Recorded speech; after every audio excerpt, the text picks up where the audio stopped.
ساتھ ساتھ یہ ہوا کہ ریاست نے بنیادی حقوق ان کو مہیا کرنے کے بجائے ان کو جیلوں میں ڈالا. ہم آج اس فورم سے یہ مطالبہ کرتے ہیں جن لوگوں کو ریاست نے گوادر کے احتجاج پہ قید میں رکھا ہے، مولوی ہدایت الرحمان صاحب، واڈیلا صاحب 2-3 دن پہلے رہا ہوئے ہیں، ان سب کے کیسز واپس لیے جائیں اور ان کو آزاد کیا جائے.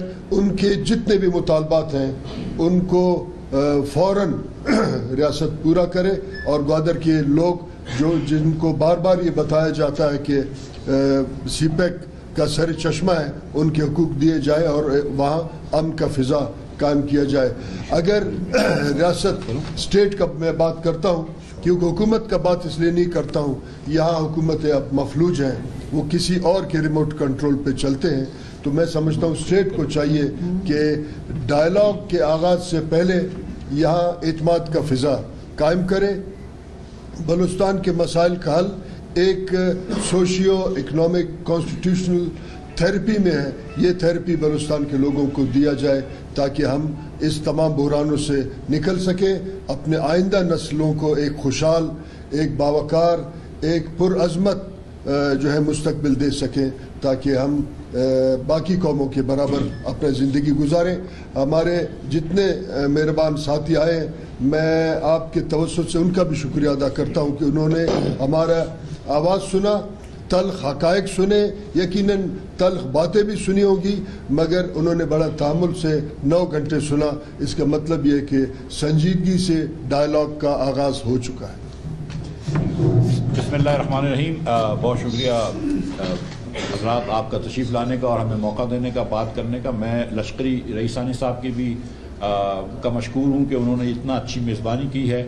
یہ ہماری پہلے سیمینار کی ری امیجننگ پاکستان کا تصور نو، جس کی انشاءاللہ تعالیٰ اگلی قسط جو ہے وہ پشاور میں ہوگی، جہاں پہ خواجہ محمد ہوتی صاحب ہماری میزبانی کے فرائض انجام دیں گے.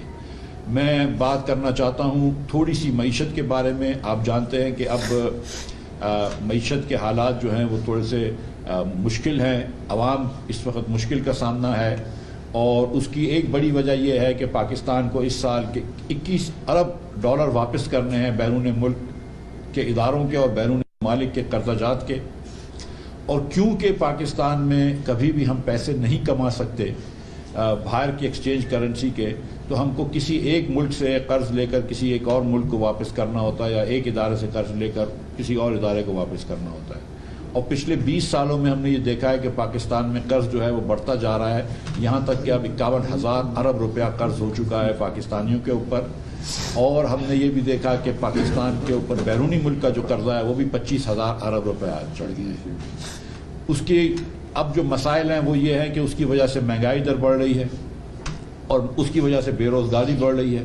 اور جب مہنگائی اور بے روزگاری بڑھے گی اور ساتھ ساتھ حکومت کے وسائل کم ہوں گے، تو جو حکومتیں تعلیم پہ خرچ کر سکتی تھیں یا کرنا چاہیے، یا جو حکومت کو صحت پہ خرچ کرنا چاہیے، وہ حکومت جو ہے وہ کس بھرے گی، باہر پیسوں دے گی، اور وہ تعلیم پہ خرچ نہیں کر سکے گی اور صحت پہ خرچ نہیں کر سکے گی. آلریڈی پاکستان میں آدھے بچے جو اسکول جا سکتے ہیں، جن کی اسکول جانے کی عمر ہے 16 سال کی یا اس سے کم، وہ اسکول میں نہیں ہیں، اور جو بچے اسکول میں ہیں وہ بھی فیل ہو رہے ہیں. اور پاکستان کے اندر اس وقت 80% بچے جو ہیں وہ میل نورشڈ ہیں. تو یہاں پر اب گنجائش نہیں ہے کہ ہم یہاں پر اور ہمارے لوگوں کے پیٹ کاٹیں اور باہر قسطیں بھریں، تو ہم کو کوئی نہ کوئی نیا طریقہ نکالنا پڑے گا. اور طریقہ ایک ہی ہے کہ ہم کو زیادہ سے زیادہ پاکستان کے باہر اپنی مصنوعات بیچنی پڑیں گی، جس سے یہاں پہ نوکریاں بھی کریٹ ہوں گی، اور ساتھ ساتھ ہم کو زراعت کو آگے لے کر آنا ہوگا. تو ہم یہ سمجھتے ہیں کہ جو پاکستان وہی مضبوط ہوگا جس میں پاکستانی مضبوط ہوں گے. اگر ہم پاکستانی لوگوں کو مضبوط کر دیں گے، اپنے لوگوں کو روزگار پرووائڈ کر دیں گے، اپنے لوگوں کو مضبوط کر دیں گے، تو خود بخود انشاءاللہ تعالی لوگ اپنے بچوں کو بھی پڑھا لیں گے، لوگ اپنی بیماری کا بھی حل نکال لیں گے، اور اس کے ساتھ ساتھ ملک بھی آگے ترقی کرے گا. تو اب وقت آ گیا ہے کہ پاکستان کے اندر لوگوں کو حقوق دیے جائیں. اور جو 18ویں ترمیم نے، آپ یہ سمجھ لیجئے کہ وفاق سے لے کر صوبوں کو حقوق دیے تھے، اور اب لوگ بات کر رہے ہیں اور صحیح بات کر رہے ہیں کہ صوبوں سے لے کر ضلعوں کو حقوق دیے جائیں. تو ہم یہ سمجھتے ہیں کہ ایکچولی حقوق جو ہے وہ لوگوں کو دینے چاہیے، لوگوں کو روزگار دیں، لوگوں کے لیے مشکلیں آسان کرے. مہنگائی جو ہے اس وقت آپ پتہ ہے کہ عروج پہ ہے, اور حکومت جو اپنے مسائل سالو نہیں کر سکتی ہے. ایک نجکاری کا مسئلہ ہے پاکستان میں, 20 سال سے ہم کوئی نجکاری بھی نہیں کر سکیں, اور دوسری طرف حکومتی ادارے جو ہے وہ اربوں کا نقصان کر رہے ہیں. تو اس کا کوئی نہ کوئی حل نکالنا پڑے گا. ایک سرکولر ڈیٹ کا مسئلہ ہے جو 2800 ارب روپے سے اب تجاوز کر گئی ہے اور تیزی سے بڑھ رہی ہے. مشرف صاحب کے زمانے سے یہ چل رہا ہے, کسی حکومت نے اس کا حل نہیں نکالا. تو کیا اب یہ ضروری نہیں ہے کہ اس کا حل نکالیں, یا کہ روز کے روز بجلی مہنگی کرتے رہیں؟ تو اب وقت آ گیا ہے کہ حکومت جو ہے وہ کچھ فیصلے کرے, ہم منحاص القوم فیصلے کریں کہ ہماری کیا معیشت کی سمت ہونی چاہیے, اور اس پہ کام کریں, کیونکہ بہت بے روزگاری بڑھ چکی ہے, بہت مہنگائی بڑھ چکی ہے. 8 کروڑ پاکستانی مفلسی میں رہتے ہیں. اس لیے پاکستان ہم نے نہیں بنایا تھا کہ سارے لوگ جو ہیں وہ مفلسی میں رہ رہے ہوں, غربت میں رہ رہے ہوں, اور جہالت میں رہ رہے ہوں. اس سے آزادی دلانا ہمارا ایک نصب العین ہونا چاہیے. شکریہ. سوالات لے لیں. جی کوئی سوال آپ کے؟ آپ نے جہاں معیشت کی بات کی, یہ ایک تسلسل ہے. آپ جو سیمینار میں باتیں ہوئی, آج بھی جو آپ بتا رہے ہیں کہ سیاسی جو ہمارا ماحول ہے, جو کلچر ہے, اس میں کیپیسٹی نہیں ہے. تو وہ کون سے پلاز ہیں جہاں پر ہم اپنے خزانے کے معاملات کو یا معیشت کے معاملات کو ٹھیک نہیں کر سکتے؟ کیا کوئی بہتر سیٹ اپ, کیا ٹیمیں نہیں ہے پولیٹیکل پارٹیز کے ساتھ, یا ہم دیکھتے ہیں کہ ہر 6 ماہ بعد, ہر 8 ماہ بعد وزیر خزانہ تبدیل ہوتے ہیں؟ کیا وجہ آپ سمجھتے ہیں کہ معیشت اس جگہ پر؟ جی دیکھیں, ہم کسی حل کا دعویٰ نہیں کرتے, ہم تو صرف مشکلات کا ذکر کر رہے ہیں اور حل کی بات کر رہے ہیں کہ آج حل کی ضرورت ہے اور حل کے طریقے ہیں. کوئی معجزاتی حل پاکستان کے پاس نہیں ہے. ہمیں ہر معاملے پر محنت کرنی ہوگی, اس کو درست کرنا ہوگا, اور مشکل فیصلے کر کے ملک کو استحکام دینا ہوگا. اس کے ساتھ ایک سیاسی استحکام کی ضرورت ہے. میں نے کل بھی کہا کہ اگر بلوچستان کے آج مسائل ہیں تو اس کی بنیادی وجہ بلوچستان کی غیر نمائندہ لوگ ہیں جو اسمبلی میں بھیجے جاتے ہیں.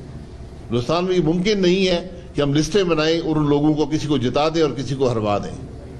کل وہاں پر بہت سے معاملات کا ذکر ہوا, لیکن آج آپ خود دیکھ لیں کہ میں صرف ایک مثال کے طور پر بلوچستان کی بات کرتا ہوں. جو آپ کے ایم این ایز ہیں, جو آپ کے ایم پی ایز ہیں, جو آپ کے سینیٹرز ہیں, اور یہی حال تمام ملک کا بھی ہے.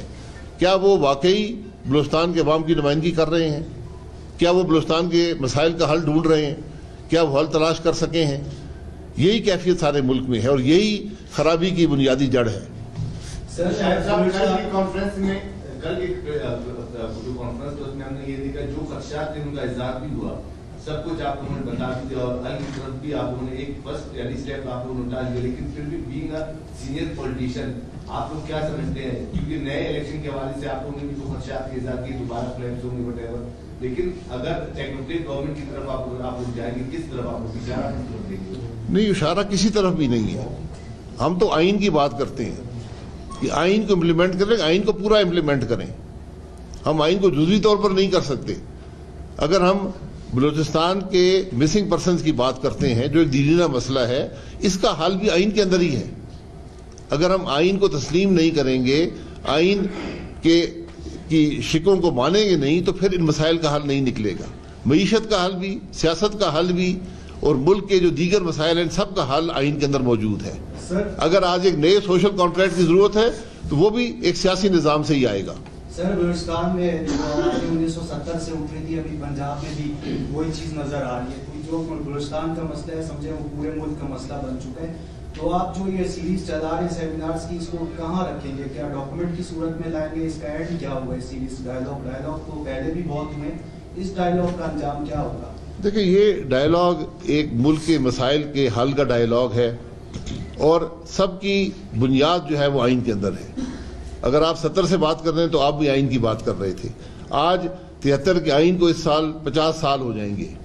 کیا وہ آئین کامیاب ہوا یا ناکام ہوا, یا کیا ہم نے اپنے عمل سے اس کو ناکام کیا؟ اگر اس کے اندر خرابی ہیں ان کو درست کیا جا سکتا ہے, لیکن ہمیں سب کو اپنے گریبان میں دیکھنا ہوگا.